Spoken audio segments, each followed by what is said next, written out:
12장 12절. 네, 367쪽에 있습니다.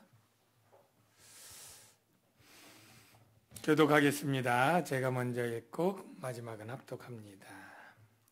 그러므로 피곤한 손과 연약한 무릎을 일으켜 세우고 너희 발을 위하여 곧은 길을 만들어 저는 다리로 하여금 어그러지지 않고 고침을 받게 하라.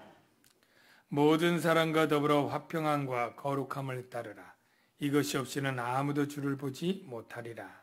너희는 하나님의 은혜에 이르지 못하는 자가 없도록 하고 또 쓴뿌리가 나서 괴롭게 하여 많은 사람이 이로 말미암아 더럽게 되지 않게 하며 음행하는 자와 혹 한 그릇 음식을 위하여 장자의 명분을 판 에서와 같이 망령된 자가 없도록 살피라.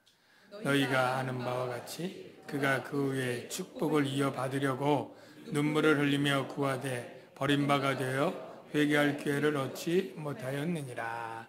아멘. 우리 좌우에 계신 분들에게 사랑합니다 인사합시다. 예, 사랑합니다. 네, 사랑합니다.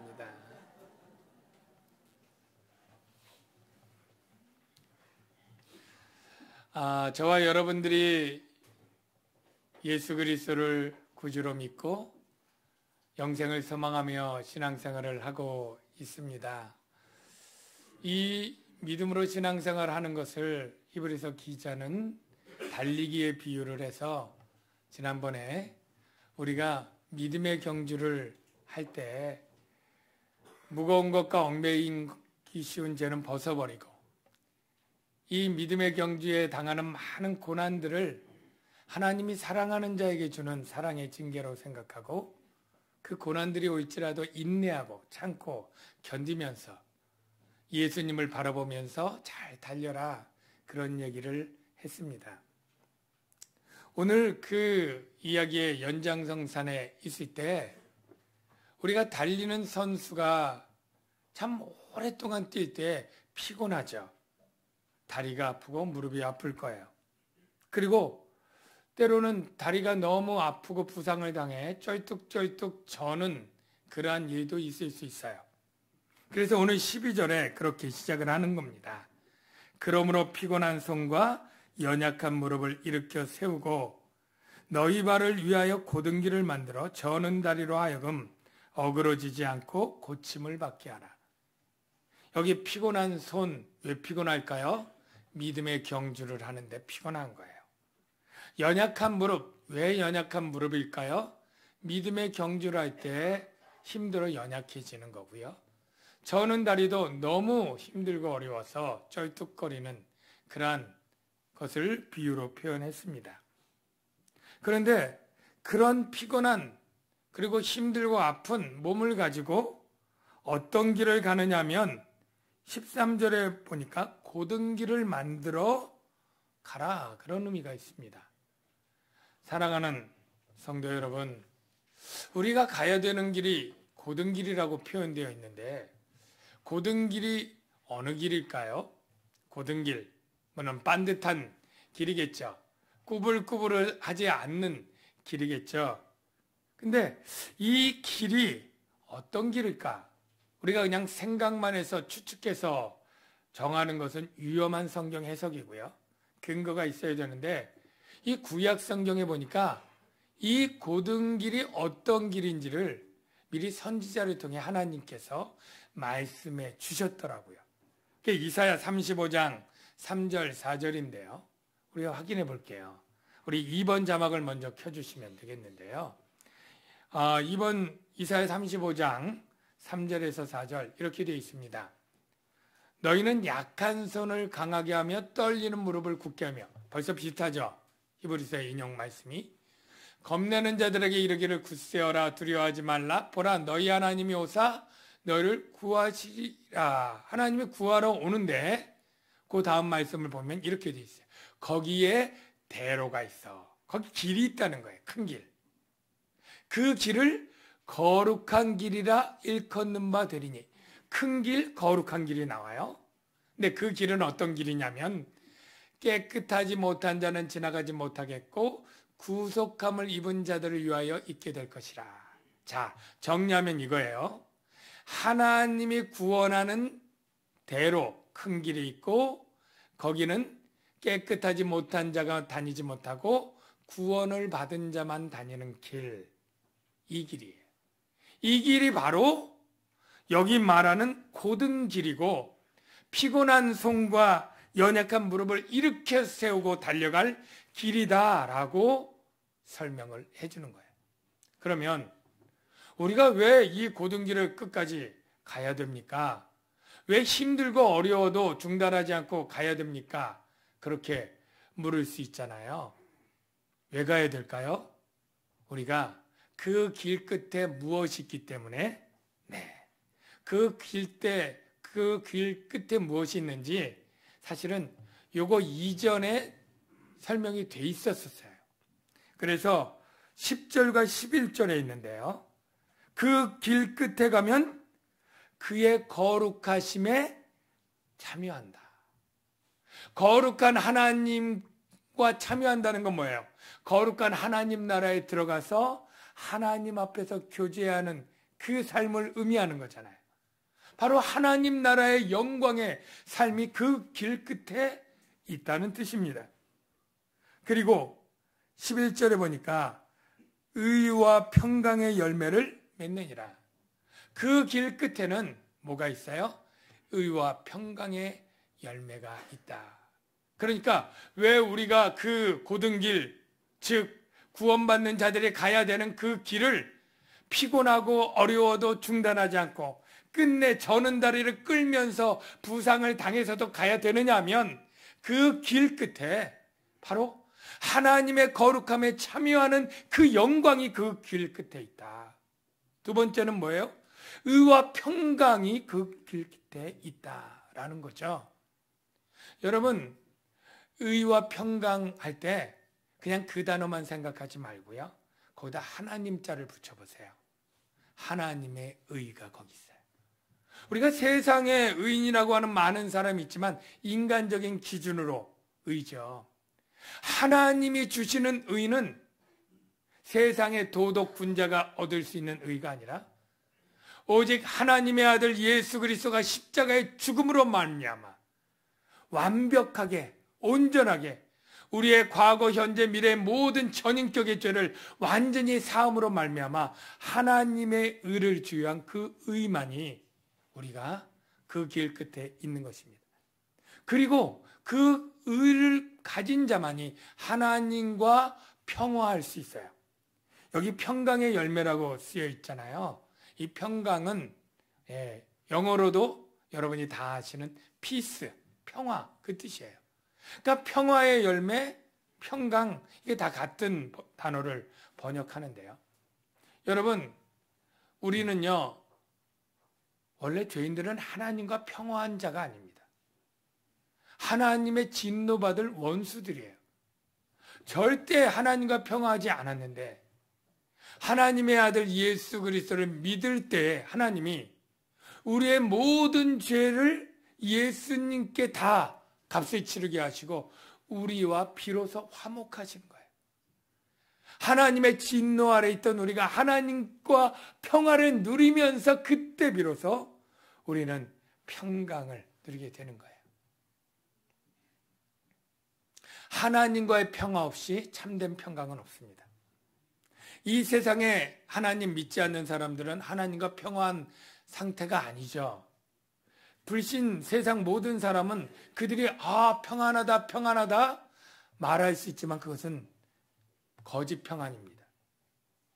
예를 들어서 그 영혼이 이제 내가 죽으면 하나님의 엄위한 심판대 앞에 설 것과 그리고 정죄받을 것과 그 정죄의 결과 타는 듯한 불못에 영원한 고통을 당할 것을 분명히 안다면 그 영혼이 육신이 평안하다고 해서 참된 평안을 누릴 수 있겠습니까?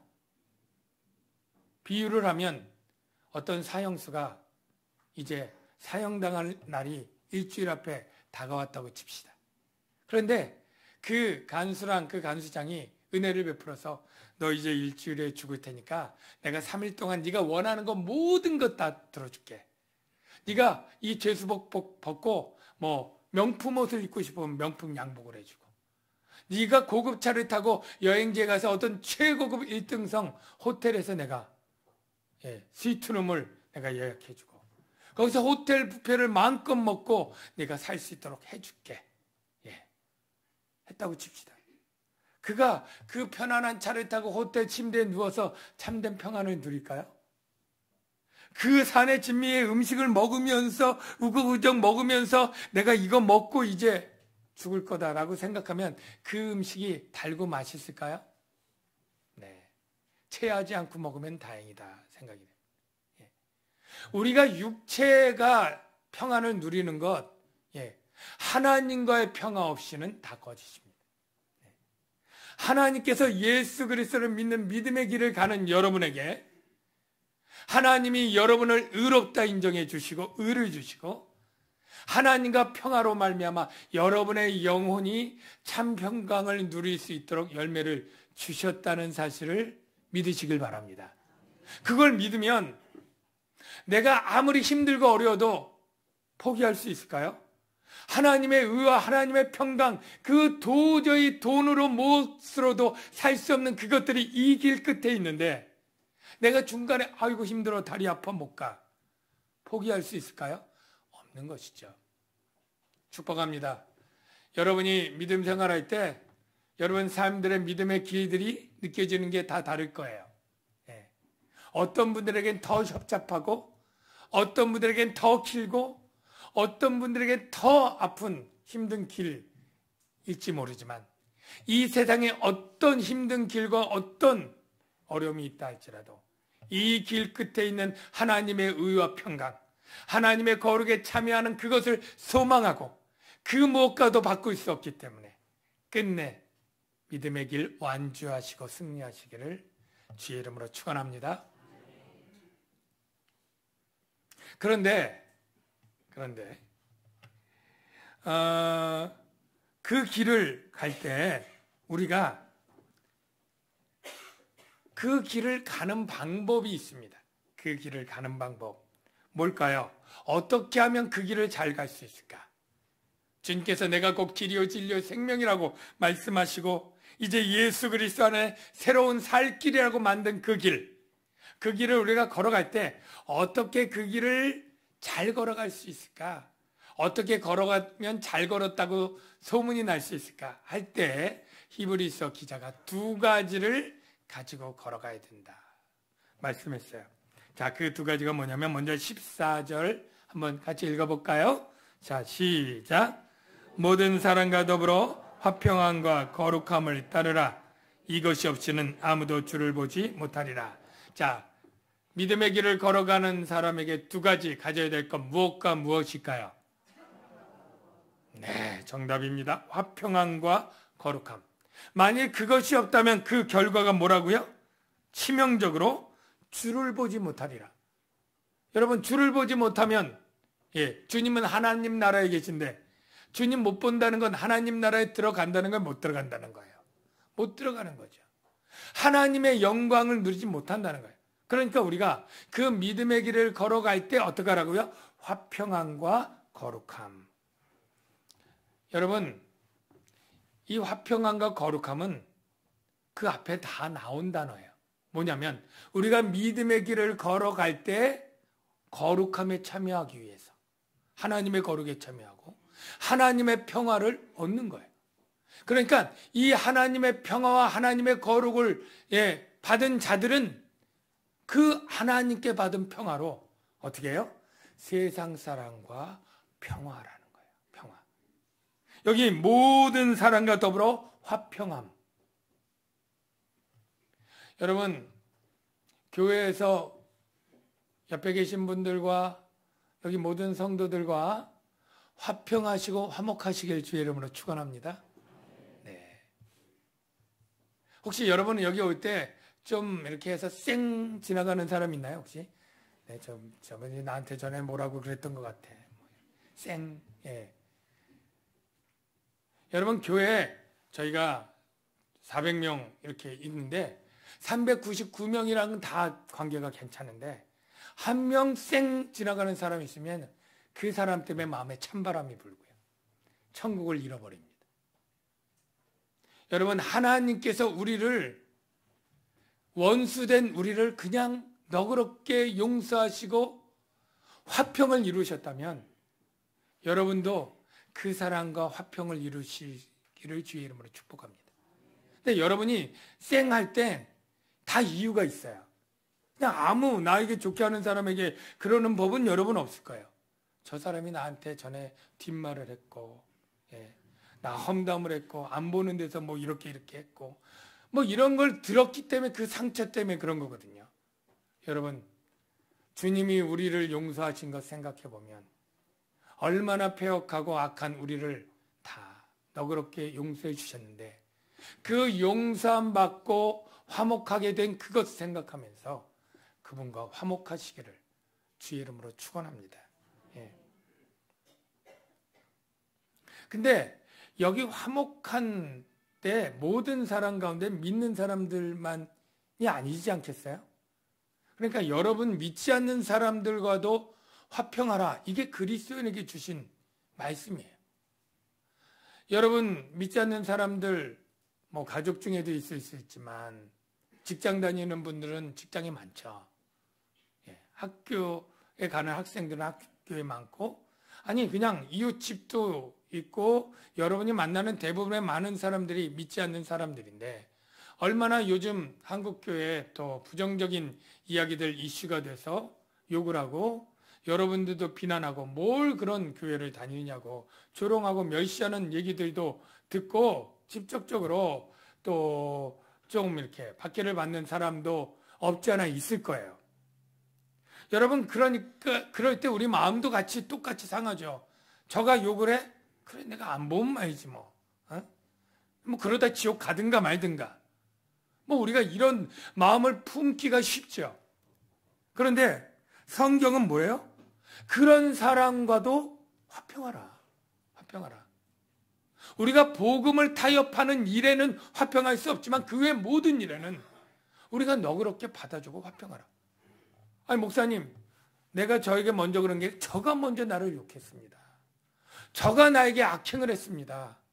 저가 내 돈 빼앗았고요. 나 사기쳤고요. 거짓말했고요. 명예를 훼손했습니다. 우리가 그럴 때 어떻게 사도 베드로가 얘기를 하는지 한번 말을 들어볼까요? 우리 베드로 전서 3장 11절 4번 자막 한번 켜주세요.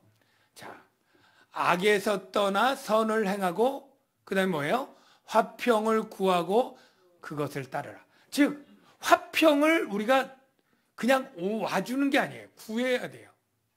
노력해야 된다는 거죠. 화평을 구하고 그것을 따르라. 그 다음 말씀, 자 구체적으로 더 나옵니다. 베드로 사도가 악을 악으로 욕을 욕으로 갚지 말고 도리어 복을 빌라. 자, 그 다음 말씀, 이를 위하여 너희가 부르심을 받았으니. 저와 여러분이 예수 믿도록 부르심을 받았잖아요. 그게 뭐 하라고요? 누가 악을 대하면 복을 빌어주라는 거예요. 누가 나에게 욕을 하면 욕하지 말고 복을 빌어주는 거예요. 왜요? 그래야 하나님의 자녀로 사는 것이고 바로 복을 이어받게 하려 하심이라. 하나님이 그에게 복을 준다는 거예요. 그러니까 여러분, 혹시 누가 이렇게 나에게 욕을 하잖아요. 악을 행하잖아요. 막 속에서 울분이 막 일어날 때 어떻게 하라고요? 예배당으로 나오시거나 기도의 자리에 가서, 하나님, 그 김집사가 나를 욕했는데요. 그 김집사님 잘 먹고 잘 살게 해주세요. 욕 아닙니다. 그 아들 이번 고3 시험 보는데요. 실력보다 더 잘 보게 해주셔서 좋은 대학 원하는 데 가게 하시고 평생 효도 받으며 살게 하시고 잔병 치레 없이 건강하고 무병장수하게 주님 해주십시오. 속에서는 말은 좀 막 이를 씹으면서 주여 이렇게 나올지라도 말씀대로 순종하면 여러분이 마음의 천국이 이루어지고 그 복이 여러분에게 임하게 될 줄로 믿습니다. 그러니까 누가 나에게 욕을 하면 그때가 찬스예요. 내가 복 받을 수 있는 찬스. 마음껏 그를 욕으로 갚지 않고 복을 빌어줌으로 말미암아 하나님이 부른 자에게 주는 그 복을 내가 받을 수 있는 기회다 생각하고 하면 여러분 그렇게 그를 축복하면서 기도하면 여러분 마음이 평안해질 뿐 아니라 그를 불쌍히 여기게 되고 그를 용서할 수 있는 감정도 뒤따라오게 될 줄로 믿습니다. 이게 믿음의 길을 걸어가는 사람들이 가지고 가야 될 화평함이고요. 두 번째 뭐예요? 거룩함이에요. 여러분 거룩함 생각할 때 뭐 떠올라요? 착하게 살고 의롭게 사는 삶, 그것 떠오르잖아요. 네, 틀린 말은 아닌데 순서가 달라야 합니다. 무슨 말이냐면 원래 거룩의 뜻은 하나님께 구별된 것 또는 하나님에게 속한 것, 이 뜻이에요. 거룩이 하나님께 속한 것이에요. 여러분 제가 어렸을 때 저도 믿지 않는 가정에 이렇게 어렸을 때 살았기 때문에 제사, 차례 이런 거 드리잖아요. 여러분도 보신 적 있을 거예요. 그러면 뭐 명절에 막 전도 붙이고 과일도 막 이렇게 하고 이렇게 합니다. 그런데 전을 한 소쿠리 이렇게 붙였다고 다 이거를 제사상에 올리는 게 아니고 그 중에서 좀 예쁘게 잘 구워진 것 타지 않은 것만 이렇게 해가지고 딱 올려요. 과일도 흠 없는 거 제일 깨끗한 거 이렇게 올려요. 뭐 사탕 뭐 이런 거 다 올립니다. 올릴 때 그거 어렸을 때 먹고 싶잖아요. 그래가지고 그거 해놓은 것 중에 전이든 무슨 이렇게 무슨 과자니 사탕이든 이렇게 먹어도 뭐 어머님이 뭐 그렇게 뭐라고 안 그러셔요. 그런데 배고프다고 맛있는 거 있다고 이 제사상에 차려있고 막 절하고 하는데 그거 가서 집어 먹으면 어떻게 될까요? 혼나죠. 혼나요. 왜 그래요? 그거는 이 밖에 있는 거랑 똑같은 것 같지만 다른 겁니다. 왜냐하면 그것은 조상신에게 드려진 거예요. 성별된 거예요. 예. 그래서 그거는 밖에 드려지기 전에 골라서 드려질 때 귀신의 것이고 조상신의 것이에요. 사람이 돼선 안 되는 거라고 하는 거죠. 여러분 우리가 왜 거룩하냐면요. 세상에 수많은 사람들 가운데 하나님도 신이죠. 너는 내 거, 내가 너를 지명하여 불렀나니 너는 내 것이라. 그게 바로 거룩이에요. 그러니까 저와 여러분이 뭐 착해서 거룩해진다? 이게 아니고요. 예수 믿어서 하나님의 것이 되는 순간 우리가 거룩한 자가 되고 성도라 불리게 된다는 걸 아시기 바랍니다. 그래서 저와 여러분이 착하면 성도, 안 착하면 안 성도가 아니라 예수로 말미암아 하나님의 것이 되면 바로 거룩한 성도가 되는 거예요. 그러면 우리가 가져야 될 거룩함이 뭐냐면 바로 하나님의 것이 된 우리는 하나님적 삶을 살아야 돼요. 하나님이 어떤 삶을 사십니까? 하나님의 성품이 무엇입니까? 하나님의 성품을 많이 있지만 가장 대표로 얘기하면 공의와 사랑입니다. 우리 하나님은 공의로우시죠. 그래서 불의를 용납하지 않고 거짓과 죄악을 하나님 멀리하셔요. 사랑이 많으셔서 오래 참으시고 죄인을 불쌍히 여기시고 용서하시죠. 그래서 우리가 거룩한 삶을 산다? 하나님적 삶을 사는 거야. 하나님이 공의롭지? 나도 거짓말하지 않고 정직하게. 하나님이 사랑이 너무너무 크고 인애가 많지? 나도 사랑의 삶. 이게 바로 거룩한 삶의 핵심이에요. 사랑하는 성도 여러분, 바로 우리가 이렇게 하나님의 삶, 하나님이 우리에게 그렇게 살도록 해주신 그 거룩을 가지고 하나님 닮은 삶과 또 하나님이 우리에게 주신 그 화평함을 가지고 세상 사람과 화평하게 살아가는 여러분 되시기를 주의 이름으로 축원합니다. 이게 믿음의 길을 잘 가는 방법이에요. 그런데 믿음의 길을 갈 때 주의하고 경고해야 될 게 세 가지가 있어요. 자, 15절, 16절에 보니까 그 세 가지 먼저 찾아볼게요. 자, 너희는 하나님의 은혜에 이르지 못하는 자가 없도록 하고. 첫째 주의할 게 하나님의 은혜에 이르지 못하는 게 나 혼자 이르면 끝이 아니에요. 저희 교회 공동체를 의미합니다. 저희 중에 같이 이루지 못하는 자가 없도록 우리가 뭔가 돕고 해야 된다는 거예요. 두 번째, 여러분, 또 쓴뿌리가 나서 괴롭게 하여 많은 사람이 이로 말미암아 더럽게 되지 않게 하며, 쓴뿌리가 나면 사람이 괴로워지게 되고 그리고 더러워진다고 얘기해요. 그러면 이 쓴뿌리가 뭘까요? 여러분 안에 쓴뿌리가 있다라고 할 때 쓴뿌리가 뭘까요? 우리가 보통 이제 상한 감정에 치유할 때 쓴뿌리 얘기를 해서 우리 마음에 그 큰 상처들이 트라우마처럼 남아있는 게 쓴뿌리다, 그렇게 많이 비유들을 해요. 그런데 본문에서는 그게 아닙니다. 본문에서 쓴뿌리는 결론적으로 말하면 이단과 우상 숭배하는 그러한 사람이에요. 그러니까 오늘날 비유로 하면 여기 안에 신천지나 안상홍 여호와의 증인이나 통일교나 이렇게 하나님 안 믿고 다른 믿는 사람이 교회 안에 있을 때 그가 쓴뿌리예요. 그게 그냥 제 생각이 아니라 성경적 근거가 있는데 그 근거를 한번 확인해 보면 신명기 29장 18절 자막을 한번 볼게요. 구약에도 쓴뿌리 표현이 나와 있기 때문인데요.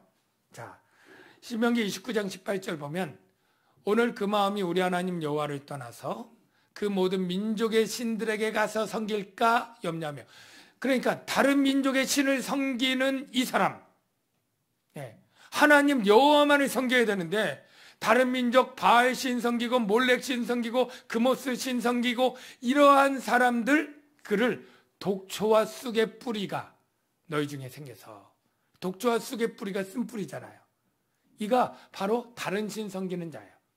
하나님의 백성 중에. 그래서 그 다음에 여호와는 이런 자를, 사람인 게 분명하죠. 사하지 않으실 뿐 아니라 그 위에 여호와의 분노와 질투의 불을 부으시며. 사랑하는 성도 여러분, 교회 안에 다 예수 믿고 하나님 섬기는 것 같은데 그 중에 때때로 쓴뿌리가 나오는데, 어디 가서 신천지 믿고 야 이게 참 진리다, 우리 목사님 말은 다 틀렸어, 한 번도 배우지 못한 신비로운 말씀이 여기 있으니 집사님 한번 같이 가자고, 아무한테도 말하지 말고 같이 가자고. 주 옆에 그런 얘기 들었던 분 있으면 손 들어보세요. 네, 없어야 될 줄로 믿습니다. 속지 마십시오. 이런 쓴뿌리가 반드시 있는 거예요. 그래서 영적으로 괴로움을 주고 결국 더럽게 된다. 영적으로 깨끗한 자에게 더러움을 주는, 멸망하게 하는 이런 일이 없도록 해야 된다. 믿음의 길 갈 때 우리 교회 공동체 안에. 세 번째는 음행하는 자와 혹 한 그릇을 위하여 장자의 명분을 판 에서와 같이 망령된 자가 없도록 하라. 여기 음행하는 자 비유로 에서가 나왔고요. 에서를 망령된 자라고 표현했는데 이 세 개는 다 연관된 하나입니다. 음행하는 자가 에서고 에서가 곧 망령된 자예요. 그러면 에서가 성경에 음행한 적이 있었는가? 이걸 떠올리면 아무것도 안 떠오를 거예요. 왜? 성경에는 에서가 음행했다고 하는 사건 기록이 없습니다. 에서가 결혼 부인 여럿이잖아요. 그렇게 따지면 아브라함도 다윗도 솔로몬도 다 음행한 거고, 육체적 음행이 아니고 영적인 음행을 얘기합니다. 영적인 음행을 어떻게 하느냐? 그것도 성경적 근거가 있어야죠. 신명기 31장 16절에 보면 이런 말씀이 있어요. 신명기 31장 16절 여호와께서 모세에게 이르시되 이 백성은 그 땅으로 들어가 음란히 그 땅의 이방신들을 따르며, 이방신을 따른 걸 뭐라고 표현해요? 음란하다. 그러니까 영적인 우상 숭배가 음행이에요. 그걸 알 수 있고요. 그런데 이 에서가 사실은 뭐였느냐면 하나님의 언약이 이스라엘 백성에게 장자에게 영적 축복을 주는 겁니다. 근데 하나님의 언약이 장자에게 영적이고 물질적 축복을 주는데 이 에서는 그 언약을 멸시하고 깨버립니다. 뭐 때문에요? 팥죽 하나 때문에. 그 언약을 나에게 주기로 했지만 그 경홀히 여기고 그 언약을 깨고 바로 누구예요? 야곱에게 팥죽에 팔아버립니다. 이게 바로 하나님의 언약을 깨는 음행의 일이고 영적으로 뭐라고 표현되어 있습니까? 망령된 자가 없도록. 여러분 가운데 에서처럼 정말 작은 것 때문에 귀한 것을 포기하고 버려버리는 망령된 일이 없기를 주의 이름으로 축원합니다.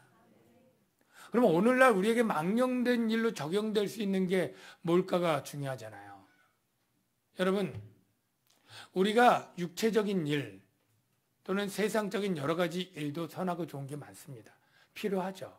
우리가 먹어야 살고요. 먹는 일 필요합니다. 돈 버는 일 필요하죠. 그걸로 돈으로 사랑도 하니까요. 남을 돕기도 하고 가족을 먹이고 다 합니다. 그런데 이 선하고 좋은 일 같은 육체일 현세적인 일을 만일 하나님을 섬기고 하나님을 사랑하는 믿음의 일을 파괴하고 믿음을 버려야 되고 하는 이것을 포기하면서까지 세상 일을 추구한다는 것은 바로 이게 망령된 일이에요. 예. 돈 버는 일이 너무나 중요해서 믿는 일을 포기한다?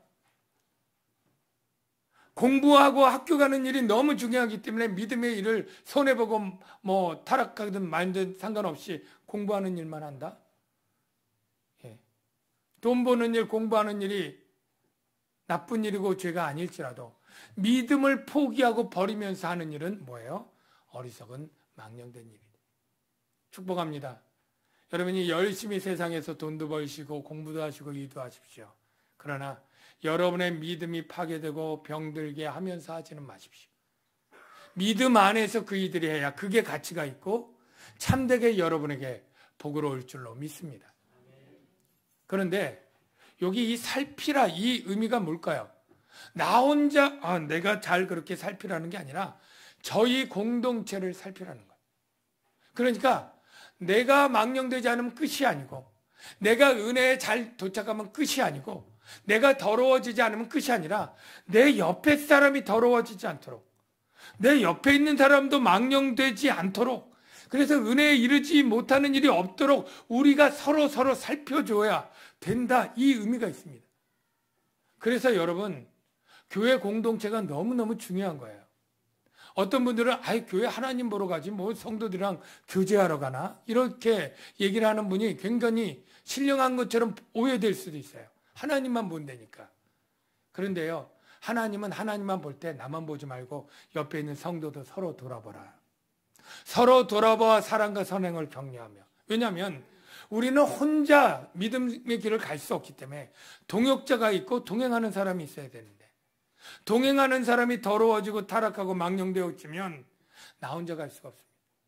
그래서 여러분들이 교회에서 혼자 신앙생활 하지 마시기 바랍니다. 혼자 예배만 드리고 그리고 집으로 가지 마시고 성도들과 같이 말씀의 은혜도 나누고요. 여러분이 아플 때 얘기도 하고요.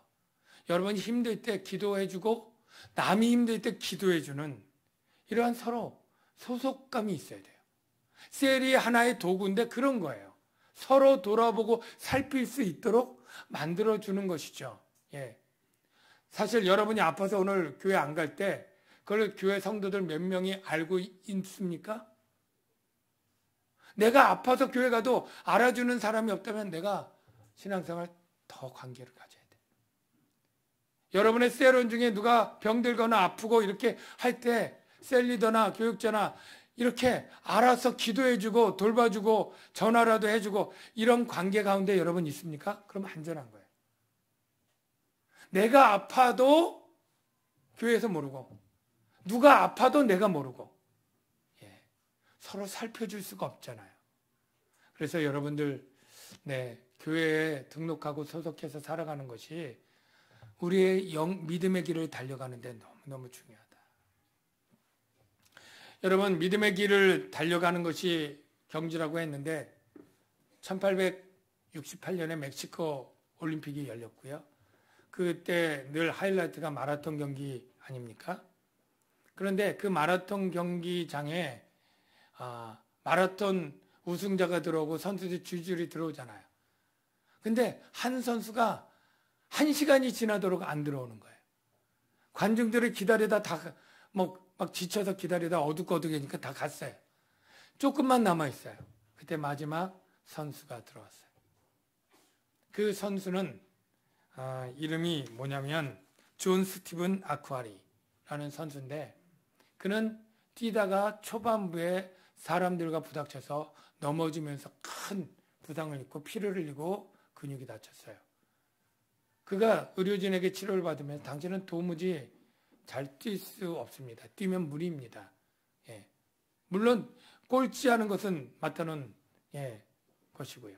근데 그는 포기하지 않고 그 길을 뛰었습니다.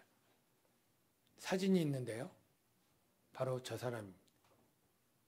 저 사람이 사진이 옛날 사진이 좀 흐린데 동영상도 있거든요. 근데 그 동영상을 보면 그 트랙을 돌 때 가다가 쉬고 가다가 쉽니다. 쩔뚝거리면서.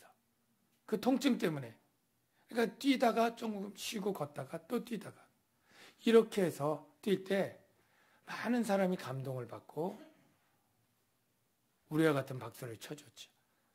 물론 취재진이 물어봅니다. 당신은 이렇게 무리한 데 부상을 당하고 반드시 입상은커녕 꼴찌할 게 분명한데 왜 그렇게 뛰었습니까? 라고 물었잖아요. 그가 이렇게 말했다 그래요. 조국이 나를 보낸 것은 경기를 시작하라고 보낸 것이 아니라 경기를 마치라고 보낸 것입니다. 우리가 믿음의 길을 시작하는 것이 전부가 아닙니다. 믿음의 길을 얼마나 빠르게 열심히 잘 뛰어왔다가 중요한 게 아닙니다. 우리는 속도전이 아니에요. 중요한 것은 달려갈 길을 마치는 것입니다. 사도 바울이 마지막 임종을 앞두고 쓴 서신이 디모데후서고 순교하기 직전에 쓴 편지에 이렇게 썼습니다. 디모데후서 4장 6절 8절에 보면 이렇게 전제와 같이 내가 벌써 부어지고, 전제는 재물의 포도주처럼 붓는 것이죠. 내가 이제 재물이 된다는 거예요. 나의 떠날 시각이 가까웠도다. 나는 선한 싸움을 싸우고, 그 선한 싸움이 뭘까요? 나의 달려갈 길을 마치고 믿음을 지켰으니, 여러분이 싸울 선한 싸움은 이 세상의 믿음을 빼앗는 어떤 유혹과 박해에도 믿음을 포기하지 않고 그 길을 중간에 힘들다고 중도에 하차하지 않고 달려갈 그 길 끝까지 지켜가는 것, 이게 여러분이 싸울 선한 싸움인데, 그 선한 싸움을 싸웠으니 어떻게 해요? 이제 후로는 나를 위하여 의의 면류관이 예비되었다. 우리 아까 찬양했잖아요. 선한 싸움 다 싸우고 의의 면류관. 곧 주 곧 의로우신 재판장이 그날에 내게 주실 것이며, 내게만 아니라 더 중요한 말, 주의 나타나심을 사모하는 모든 자, 저와 여러분에게도 바로 그 길 끝에 의의 면류관이 있다고 약속해 줬습니다. 우리가 여러분들 다 삶이 다르고 여러 가지 믿음 생활하는데 어려움이 다르게 있다 할지라도 저는 다리를 가지고서라도 그 길 완주하시고 승리하시길 주의 이름으로 축원합니다. 이 시간에 같이 찬양을 부르려고 하는데, 주가 보이신 생명의 길, 이란 찬양이에요. 주님이 우리에게 보여주신 그 길은 걸어가도 그만이고 중간에 포기해도 되는 그러한 레이스가 아닙니다. 완주해야 생명을 얻고 완주해야 영생을 얻고 하나님께 이르러 영광을 누리는 그 길이에요. 힘들다고 부상당했다고 아프다고 중도에 하차하거나 포기할 수 있는 그러한 길이 아닙니다. 나의 달려갈 길을 여러분 다 마치고 나갈 수 있도록 그 길, 나의 길이 되신 예수, 우리 그 찬양 같이 가사를 생각하며 부르도록 하겠습니다.